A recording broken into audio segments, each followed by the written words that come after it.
देखो अब ये जो पिन गड़ाए थे ना, हम इसको हटाएंगे बेटा। कौन सा था यार इसमें से? ये सर्कल बना देंगे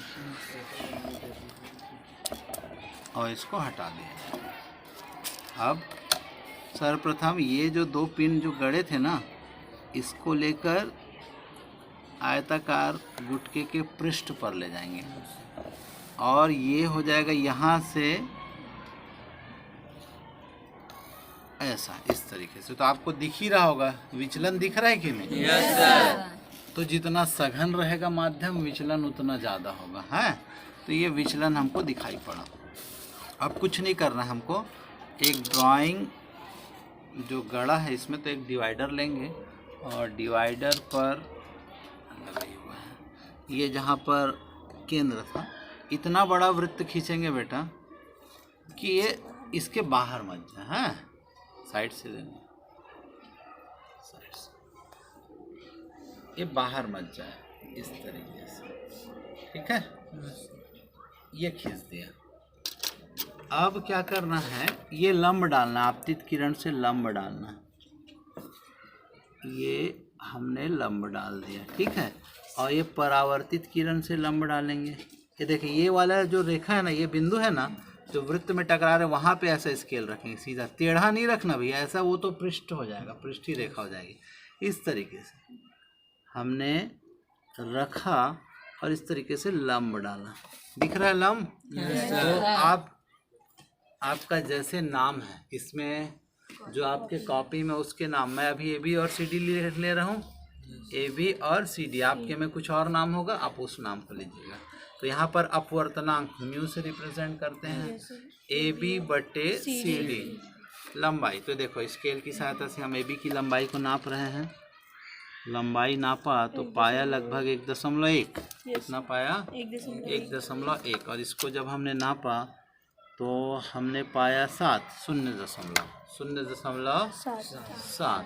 तो पीछे से जब एक अंक दशमलव रहता है और इस दोनों तरफ, तो दशमलव कट गया समझो, तो 11/7 समझ सकते हैं। कितना? 11/7। तो 7 एकम, तो 4 बचा ना, दशमलव लगाया 0, 7 पंचे 35 हुआ। कितना बचा बेटा? 5 बचा, 5 सत्ती 49, बस हो गया। ये उसके कांच का अपवर्तनांक निकल गया। तो 3 ठो बनाओगे बेटा, 30 के लिए, 35 के लिए और 40 के लिए। तो आपका टेबल दिया होगा, टेबल में इसकी लंबाई और इसकी लंबाई इस तरीके से। फिर तीसरा कॉलम में ऐसे ही दिया होगा भाग दे के, तो ये 1.5 आएगा। फिर किसी का, तो तीनों को, तो म्यू बराबर औसत मान, क्या लिखोगे? औसत मान 1.57। फिर और कुछ आएगा, फिर कुछ और आएगा, 3 मान रहेगा बटे 3। तो तीनों को जोड़ के 3 से पुनः भाग दे देना। और इसका आपको मैं पूरा बता दूं क्या? PQRS एक आयताकार कांच का गुटका है ना, और O है और ये O' है। यहाँ पर अगर मान लो बात करूँ E और इसको क्या बोल दिया? F। तो देखो बेटा, ये आपतित किरण कहलाती है, ये अपवर्तित किरण, और ये निर्गत किरण, ठीक है। और ये कहलाता है बेटा आपतन कोण, ये MN, ठीक है। तो EOM आपतन कोण, NOO' अपवर्तन कोण। इतना वैसे जैसे उसमें बताया था ना, डब्बे में लिखना है, ऐसे एक साइड में डब्बे में लिख देना। कोई डाउट है क्या? ये पन्ने को अच्छे से सब देख लेना, रहेगा जिसके पास वो देख लेगा, लेकिन बाकी लोग भी इंटरेस्टेड, और इसको मैं हो सके तो ग्रुप में डाल दूंगा आपको वीडियो, क्योंकि वहाँ तक वाला तो इजी है, इसके बाद ये कैसे करना है ये बच्चा भूल जाता है, तो इसको कर लेना, ठीक है बेटा। चौथे पीरियड में आप सीधा यहीं पे आओगे, हाँ? चलो जाओ, खोल ला तालिका, तो कॉपी में NN विधि। NN का क्या मतलब होता है, थोड़ा सा समझे। सबसे पहले जब प्रैक्टिकल करें तो हम एक दिशा सूचक बनाएं। पहला काम दिशा सूचक, ये उत्तरी ध्रुव है और ये दक्षिणी। तो जब चुंबक को कैसे रखते हैं, देखो ध्यान से, जब चुंबक को इस तरीके से रखा गया, इसको भौगोलिक उत्तरी ध्रुव कहते हैं और इसे भौगोलिक दक्षिणी ध्रुव। जब भौगोलिक उत्तरी ध्रुव की दिशा में चुंबक के उत्तरी ध्रुव को रखा जाता है तो इसे ही क्या कहते हैं? एनएन विधि। देखो दोनों एन एक तरफ हो गया, या इसे एसएस विधि भी कह सकते हैं भाई। तो इसका परिभाषा समझ में आया कि नहीं? ये आपका उद्देश्य होगा, देखना आप कॉपी में लिखे होंगे। जब चुंबक के उत्तरी ध्रुव को भौगोलिक उत्तरी ध्रुव में रखा जाता है तो इसे ही क्या कहते हैं? एनएन विधि। या एसएस कहोगे तो दक्षिणी को दक्षिणी में। यहाँ तक कोई डाउट है अनिश भाई? नहीं है ना। अब देखो एनएन विधि में ना कभी भी ना, सबसे पहले एक रेखा खींचेंगे बेटा, पेंसिल खाने यहाँ, ये देखो एनएन विधि में कभी भी ऐसे ही रेखा खींचना है, लॉजिक है इसका। क्योंकि इस पर जो उदासीन बिंदु होता है ना बेटा, वो अक्ष के लंबवत प्राप्त होता है, अक्ष के लंबवत अर्थात ऊर्ध्व तल पर प्राप्त होता है, इसलिए इसे अक्ष पर प्राप्त होता है, इसलिए अक्षीय स्थिति कहते हैं। और अक्ष के ऊर्ध्वाधर प्राप्त होता है, इसलिए निरक्षीय स्थिति कहते हैं। क्या कहते हैं? तो इसे कौन सी स्थिति भी कहते हैं? निरक्षीय स्थिति। देखो इतनी सारी नई नई चीजें बता रहा हूँ आपको, हैं प्रैक्टिकल के अकॉर्डिंग। ठीक, तो यहाँ पर एक नया चीज हम सीखेंगे कि उदासीन बिंदु क्या होता है। उदासीन बिंदु क्या होता है उसको बताएंगे। अब सर्वप्रथम, अब जब चुंबक है ना बेटा, हम इस तरीके से रखेंगे, अक्ष पर रख दिया और इसको इतना घुमाऊंगा और चुंबकी सुई को रखूंगा। चुंबकी सुई कहाँ है? सबसे पहले चुंबकी सुई को ऐसा रख दूंगा, ये देखो रख दिया। चुंबक, अभी हम ड्राइंग बोर्ड को इतना घुमाएंगे कि ये रेखा और चुंबकी सुई दोनों संपाती हो जाए। संपाती समझते हैं ना, एक के ऊपर एक को ढक ले। ये देखो बेटा मैं घुमा रहा हूँ, हैं देखते जाइए। अगर अटकेगा ना तो ऐसा ठोक लेना है, अगर लगता है कि समतल नहीं रहता तो कभी कभी अटकता है। ये देखो, देखो संपाती हो गया कि नहीं? अगर आप पास से भी देख सकते हैं, हो गया है ना बेटा। अब सबसे बड़ा सावधानी, ड्राइंग बोर्ड नहीं हिलना चाहिए। ये भात का थारी नहीं है कि टीवी उस तरफ है धर के खींच दिए। अब खींचे तो प्रैक्टिकल खत्म हो गया आपका। इसके बाद ड्राइंग बोर्ड तनिक भी नहीं हिलना चाहिए। बार बार शब्द का प्रयोग कर रहा हूँ, ठीक है। तो अब ये भौगोलिक उत्तरी है तो उसको चुंबक का उत्तरी रख दूंगा। अब ये देखो रख दिया, तब एन हो गया कि नहीं हो गया? समझ में आया कि नहीं आया? Yes sir. हो गया खत्म काम। अब क्या करूं, इसको इस तरीके से रख कर सीमा रेखा खींच दूंगा। एक ये खींच दिया और इसको जस का तस पड़े रहने दूंगा। एकांक उत्तरी ध्रुव से निकलने वाली बिंदुओं को मिलाने पर जो वक्राकार निष्कोण वक्र प्राप्त होता है उसे चुंबकीय बल। कल बताया मैंने। तो देखो मैम नहीं हो भाई, सर होना डौका जाता हूँ। ये देखो ये पॉइंट लगा है एकांक उत्तरी ध्रुव। तो कैसे करेंगे, जब ना सुई को कैसे रखेंगे, ये जो बॉक्स रहता है ना बेटा, अब मिटाना पड़ेगा, रबर ला लेना है। ये देखो हाँ ये देखो चुंबकी सुई है ना, ऐसा है ना, तो ये तीर के बीचों बीच का फुनगी है ना, ये बिंदु यहाँ पे रहना चाहिए। इसलिए इसको ट्रांसपेरेंट बनाया जाता है ताकि आपको बिंदु ऐसा मढ़ाते हुए दिखे। ये देखो ध्यान से देखना है, कब कब आएगा। क्यों काँप रहा है बेटा बताओ तो? बहुत प्रबल है। नहीं, वो बहुत प्रबल है, ध्रुवों पर ही प्रबलता अधिक होती है, बताया था कल मैंने। अब देखो रुक गया। ये देखो पता चला कि उत्तर से अब दक्षिण। ये देखो मैं पिन को, सुई को अंदर की ओर ले गया हूँ और दिखा रहा हूँ। ये देखो तो ये ऐसे स्थिति में है अभी, है।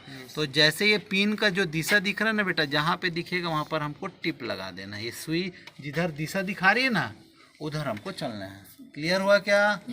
फिर वही काम, ये देखो अब वही काम किया हमने फिर से।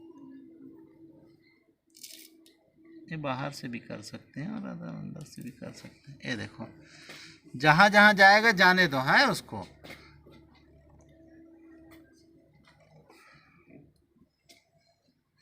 ये देखो जा रहा है। ये देखो वो एन से एस की ओर ही जाता है, बल रेखा।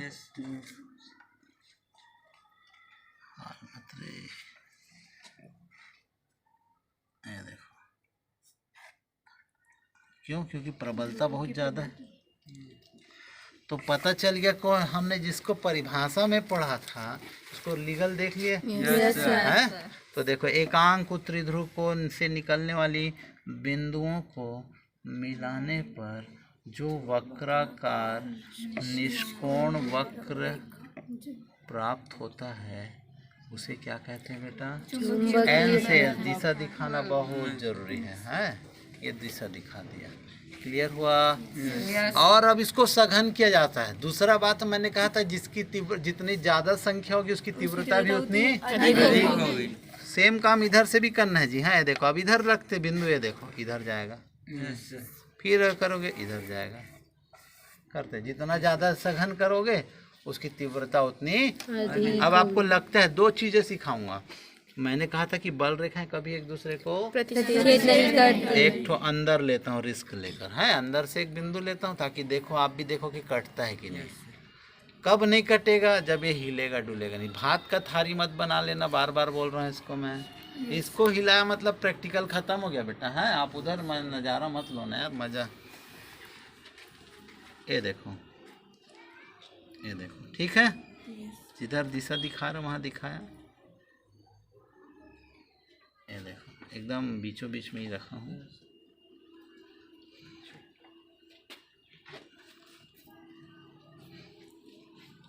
ये देख हो गया ना। तो दो चीजें समझ में आई कि चुंबकीय बल रेखा एक दूसरे को और चुंबकीय बल रेखाओं की संख्या जितनी अधिक होगी उसकी तीव्रता का मान भी अधिक। यहाँ कोई तो तकलीफ है क्या? यहाँ तक नहीं है ना। अब क्या होता है देखो बेटा, हमने जो दिशा बनाई ये दिशा बहुत जरूरी है। तो ये उत्तर है ना, लेकिन इसके अंदर चुंबक में क्या छुपा है बताया था? हाँ, तो वो चुंबक की तरफ भी भागता है। जैसे ये वाला दुरिया सिग्नल खराब हो जाता है ना। अब दो ठो पेट्रोल पंप है, तीर में कौन पेट्रोल पंप है वो ढार जाबो ना। हाँ, तो इधर अभी चुंबक का पृथ्वी के अंदर जो चुंबक छुपा है वो दक्षिण है। तो देखो उधर जाएगा अब थोड़ा देर बाद। अब यहाँ पे बिंदु लेंगे। बिंदु लेने का टेक्निक बस अलग अलग है। यहाँ लिया, अब देखना आपको मैं दिखाता हूँ। पहले देखो दिशा देख लो, बदलना चालू कर दिया ना। ये देखो जा भाई तू जा, ये देख गया कि नहीं गया? तो ये किधर का चुंबक की तरफ जा रहा है? जो पृथ्वी के अंदर गड़ा वाला चुंबक है ना उसके दक्षिण दिशा की ओर जा रहा है, क्योंकि बल रेखा से सदैव उत्तर से दक्षिण की दिशा में जाएगी। नहीं आया समझ में? आया ना बेटा? तो ये देखो यहाँ से मैं बिंदु लूंगा। चलो बिंदु लेना, यहाँ से ले रहा हूँ, एक यहाँ से ले रहा हूँ ना, वो बिंदु को नहीं लिया मैंने। ये देखो जैसे जैसे दिख रहा है, जैसे जैसे जा रहा है जाने दीजिए, आप उसके साथ छेड़छाड़ मत कीजिए। मर्जी उसका है, वो जहाँ जाना चाहे जा सकता है। जा रहे नहीं? जान दे, घूम के आन दे। हाँ ये दे, पहुंच गया ना बेटा? तो याद रखना कभी भी बल रेखा उत्तर से दक्षिण, जब इसको मिलाएंगे ना आप, ये दे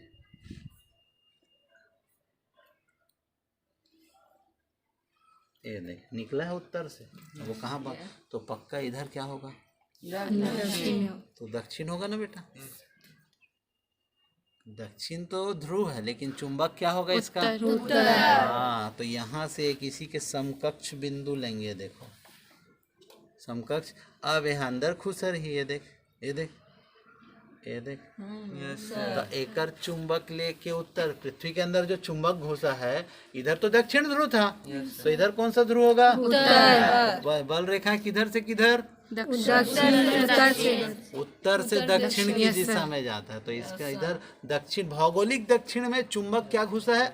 उत्तर। और उत्तर में दक्षिण, अभी तो उत्तर से दक्षिण गया। अब ये इधर का चुंबक का आएगा, ये अपना उत्तरी ध्रुव को लेकर आएगा। और अगर आपको नहीं आता है कि यार इधर से मैं बिंदु नहीं खोज पाऊंगा, तो उल्टा भागना पड़ेगा आपको। ऐसा भी कर सकते हैं खींचने के लिए, लेकिन ये टेक्निक अच्छा इधर से पाए तो यहीं पे आसपास बिंदु खोजे और ये देखो लगाया। अभी जाएगा तो दक्षिण में ही जाएगा। ये देखो मुड़ना चालू हो गया, देख लो जाता जा रहा है कि नहीं जी? Yes sir.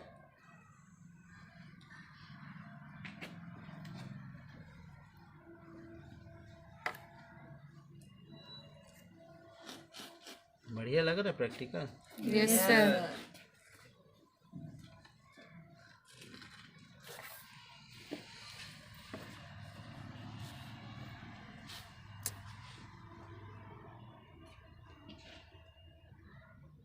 आप बाद में भी मिला सकते हो ना, टेढ़ंग बेढ़ंग मत मिलाना, लेकिन एकदम सोचिए आँख में मिलाना। ये मैं इतना सिर्फ बल रेखा ऐसे तो है, बहुत सारी चीज़ें हैं, लेकिन इतना समझ में आया कि नहीं? सेम काम इधर करना है। ये देखो वही काम, उत्तर से रखोगे, उत्तर से रखोगे दक्षिण, उत्तर से रखोगे दक्षिण, फिर उत्तर से रखोगे, देखो उधर भागेगा। फिर इसके समकक्ष एक बिंदु लेंगे और ये दे आया क्या? अब इसको निरक्षी स्थिति क्यों कहते हैं? मैं इसलिए एक तरफ का समझा रहा हूँ बेटा, एक तरफ का आप बनाएंगे, एक ही तरफ नहीं बनाना है, आपको दोनों तरफ बनाना है। बन जाएगा क्या? अब देखिए निरक्षी क्यों, जब उदासीन बिंदु, अब उदासीन बिंदु किसे कहते हैं? चुंबक के चुंबकीय अक्ष की तीव्रता, चुंबकीय क्षेत्र की तीव्रता, और पृथ्वी में भी जो चुंबक गड़ा है उसकी तीव्रता, दोनों समान परिमाण के होते हैं, किंतु एक दूसरे के कारण लड़के एक दूसरे के प्रभाव को क्या करते हैं? नष्ट कर देते हैं। जहाँ पर चुंबकीय सुई, ये तो हमेशा उत्तर और दक्षिण दिशा में मैंने दिखाया भी आपको, लेकिन ये अब उस बिंदु पर आएगा, वो फ्रीली कहीं पर भी घूमेगा। देखना है, ध्यान से देखना। उदासीन बिंदु कैसे प्राप्त करते हैं? रुक जाने दो, फिर बताऊंगा, रुकेगा तब। अक्ष के लंबवत प्राप्त होता है उदासीन बिंदु। चलो दिखा रहे हैं, ये देखना, एक जगह आएगा जहाँ पे एकदम फ्रीली किसी भी दिशा में इंडिपेंडेंटली घूमेगा। देखो ध्यान से देखना, ये देख टर्न हुआ ना? यही है उदासीन बिंदु, जहाँ पर पृथ्वी का चुंबक और ये चुंबक दोनों के तीव्रता का जो परिमाण होता है समान तो होता है, लेकिन दोनों एक दूसरे के प्रभाव को नष्ट कर दे रहे हैं और तीव्रता को जीरो कर दे रहे हैं। आया क्या समझ में? ऐसा खड़े करके गोला फाड़ लेना। आया समझ में? जस्ट लाइक दैट इधर भी करेंगे, हैं इधर भी करेंगे।